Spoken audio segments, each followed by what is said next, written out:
Have you ever wondered why no matter what you achieve, there's still an invisible weight on your chest? You have good days, you laugh, you work, you chase goals, but deep down, something isn't right. You don't feel free. You don't feel whole. Carl Jung once said, "Until you make the unconscious conscious, it will direct your life and you will call it fate." And most people have no idea what that really means. Let's start with the story. Elias is 28, has a decent job, a long-term girlfriend, a good reputation.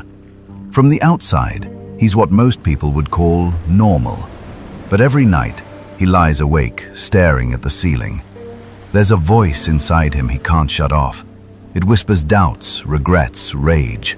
He feels fake in social settings, awkward in silence, numb during sex, and cold even when praised. And yet, he doesn't know why. This is what Jung spent his life trying to explain. That each of us carries within us a dark, hidden self, the shadow. It's not evil, it's not demonic. It's simply the part of you you've rejected, repressed, and forgotten. And if you don't face it, it controls you, silently, invisibly, powerfully. Elias was never taught to face his pain. When he cried as a child, he was told to man up. When he failed, he was mocked. So he learned to bury his emotions, but they never disappeared. They simply went underground. You see, modern life rewards the mask. Smile, perform, impress, but deep down, you know the truth.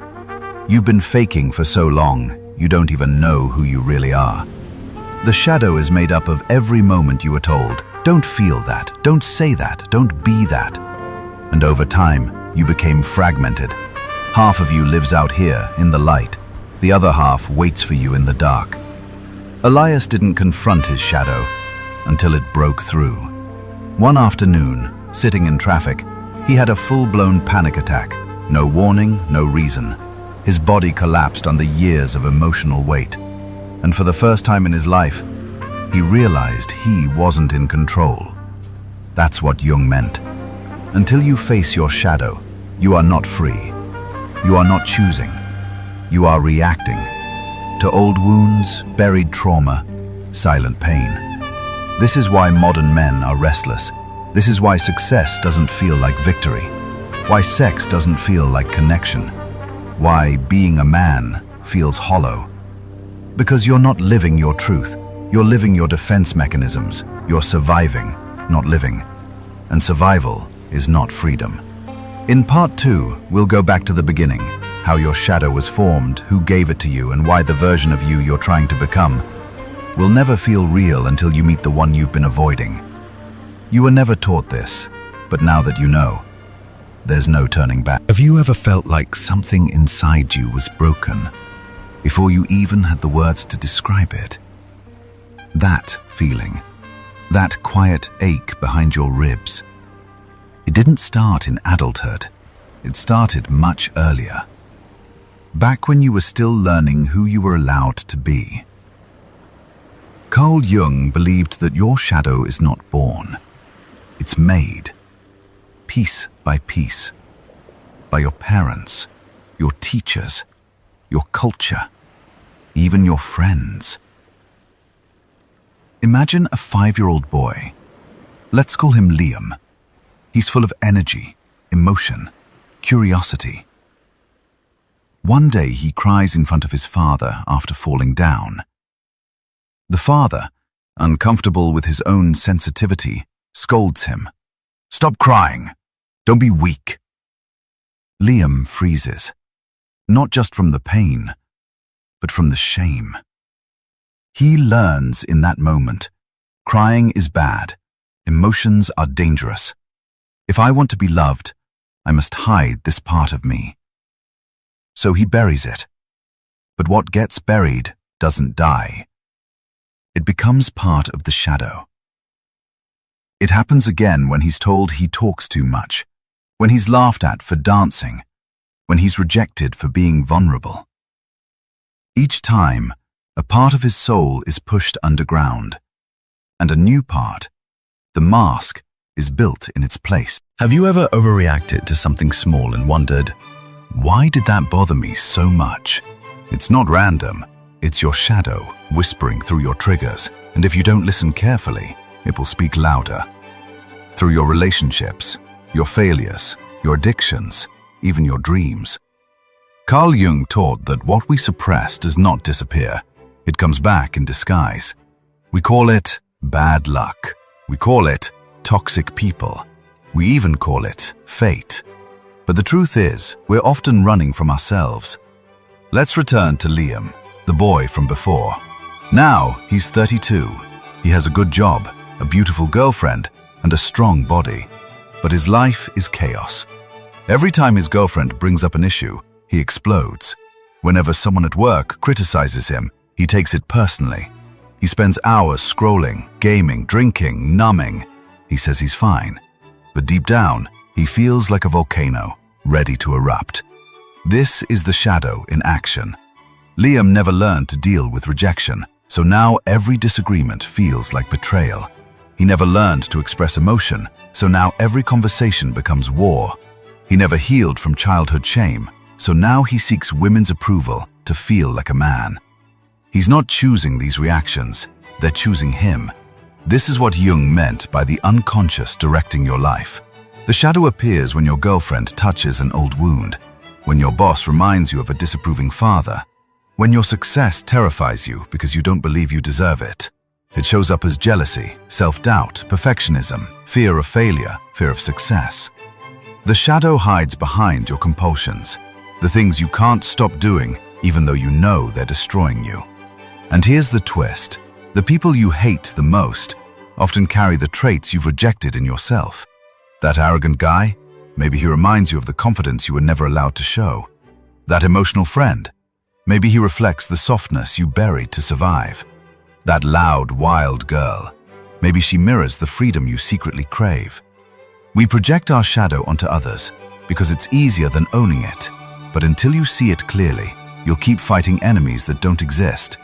Enemies that are actually reflections. Liam finally hit a wall. He lost his girlfriend, got written up at work, and spiraled into depression. That's when he did something radical. He started writing down every emotion he felt. Raw, unfiltered, even ugly. What he found shocked him. Inside was a little boy who never felt safe, never felt enough, never felt seen. That's when healing began. Not through perfection, but through honesty. Jung believed that transformation begins when we stop pretending and start integrating. Not just fixing ourselves, but accepting the parts we once rejected and giving them a seat at the table. Because freedom isn't about becoming someone new, it's about becoming whole. Have you ever tried to change your life, only to end up right back where you started? You read the books, watch the videos, tell yourself, this time I'll fix it. But weeks pass, and it's all the same. Same habits, same fears, same emptiness. Because change doesn't come from more information, it comes from integration. Carl Jung didn't believe the shadow should be eliminated. He taught that it must be confronted, and then embraced. But how do you face the part of yourself you spent years hiding? It starts with one decision: to stop running. Liam, the man we've been following, made that decision after his second panic attack. He realized he couldn't positive think his way out of this. So he sat in silence, no distractions, and he asked, "What am I really afraid of?" Answers surfaced slowly. Memories he buried, moments of shame, rejection, powerlessness. He wrote everything down. No filters. That's step one. Awareness. Not vague self-help awareness, but brutal, honest truth. The kind that makes your stomach twist. Second, observation without judgment. You'll feel guilt. You'll feel disgust. But don't look away. The shadow thrives when ignored. It weakens when you face it with compassion. Third, dialogue. Ask it questions. Why are you here? What do you want? What wound are you guarding? you'll be shocked at what it says. Liam learned that his anger was really fear. His control issues were rooted in past abandonment. Once he named it, it lost power. Then comes integration. This doesn't mean acting on every dark impulse. It means using that energy with intention. Your aggression becomes assertiveness. Your fear becomes awareness. Your shame becomes humility. That's how the shadow becomes an ally, not an enemy. Jung called this process individuation, becoming whole. Not just a mask, not a persona, but a complete, balanced man. Light and dark, conscious and unconscious, controlled, not caged. Because real strength isn't pretending to be good. It's knowing your darkness and choosing your light. That's the path to freedom. In the final part, we'll answer the question, what happens after you face your shadow? What kind of man do you become when you're finally whole? Because the man who faces his shadow is no longer afraid of himself.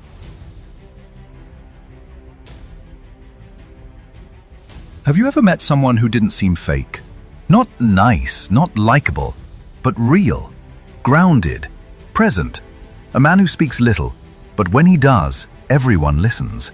He doesn't chase validation. He doesn't flinch under pressure. He's not loud, but he radiates power. That's a man who has faced his shadow. Carl Jung didn't promise peace to those who did this work. He promised wholeness, and wholeness is messy. It means knowing your light and your darkness, your innocence and your rage, your compassion and your potential for destruction. The man who integrates his shadow is not a saint. He's a warrior, not because he fights others, but because he conquered himself. Liam, the boy we followed, is no longer hiding. He still feels anger, fear, doubt, but now he doesn't run. He listens, he understands. He acts with intention, not reaction. He doesn't need to prove his masculinity, because he knows who he is. And that quiet knowing is stronger than any performance. So what happens after you face the shadow? You stop living on autopilot. You stop blaming others for your patterns. You stop chasing things that never fulfill you. You begin living as a whole man, a dangerous man. Not violent, but capable. A loving man. Not naive, but strong enough to be gentle. A free man.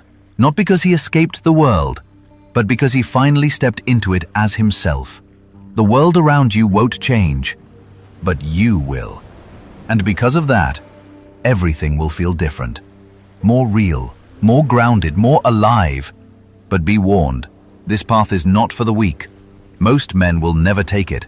They'll drown in distractions, blame the system, blame women, blame their past, and never look in the mirror. But if you're watching this, maybe you're not like most men. Maybe you're ready to meet the part of yourself you feared the most, and finally reclaim the life that fear has stolen from you.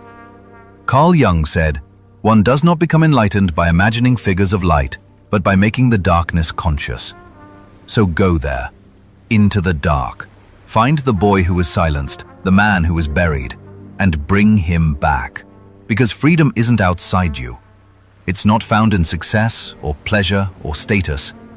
Freedom is integration. And the man who integrates his shadow walks this world unshaken.